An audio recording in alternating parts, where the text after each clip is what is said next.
খুব ডিলিশিয়াস সুন্দর এবং একটা ইজি রেসিপি তোমাদের সাথে আজকে শেয়ার করব।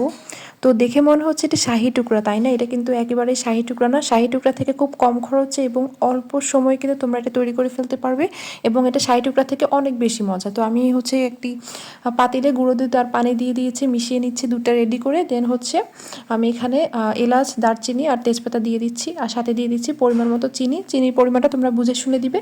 আর সাথে দিয়ে দিচ্ছি সামান্য পরিমাণে লবণ।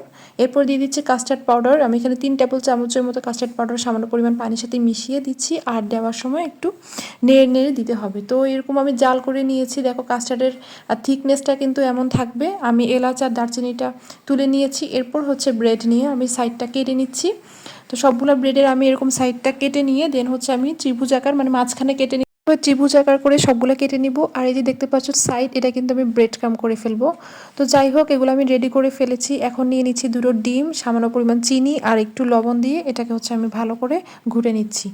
তারপর হচ্ছে একটা প্যানের মধ্যে সামান্য পরিমাণে হচ্ছে ঘি নিয়ে নিয়েছি, তোমরা চাইলে বাটারও দিতে পারো। এরপর ডিমের মধ্যে হালকা করে জাস্ট চুবিয়ে দ্রুত উঠিয়ে ফেলতে হবে। যেহেতু হচ্ছে আমরা এটাকে আবার কাস্টার্ডে ভেজাবো, তাই হচ্ছে হালকা, এবং এটা কিন্তু একদমই হালকা ভাজতে হবে। ভাজা কিন্তু বেশি শক্ত করে ফেলা যাবে না, তাহলে কিন্তু ভেতরে কিছুই ঢুকবে না।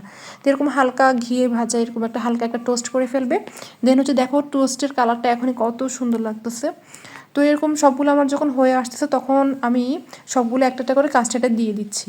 এখানে কিন্তু একটা কথা মাথায় রাখতে হবে, কাস্টার্ডটা কিন্তু একেবারে ঠান্ডা করে ফেলতে হবে। একদম গরমের মধ্যে যদি তোমরা দাও, তাহলে কিন্তু পাউরুটিগুলো গলে যাওয়ার চান্স থাকে। এরপর দেখো সবগুলো পাউরুটি একদম সিকোয়েন্স অনুযায়ী আমি বসিয়ে দিচ্ছি একটার পর একটা সিরিয়ালি। দেন হচ্ছে আমি একটু কাস্টার্ড দিয়ে, এরপর বাদাম কুচি দিয়ে আমি হচ্ছে ডেকোরেশন করে নিচ্ছি। দেখো কি সুন্দর একটা লুক এসেছে, তাই ইফতারিতে কিংবা ঈদেও কিন্তু তোমরা এই ডেজার্টটা ট্রাই করতে পারো। তো ফ্রিজে রেখে দিবা, ফ্রিজে রেখে 2-3 ঘন্টার মতো একদম ঠান্ডা করে ঠান্ডা ঠান্ডা সার্ভ করবা এভাবে। তো আজকের মতো এই পর্যন্তই, সবাই ভালো থাকবে।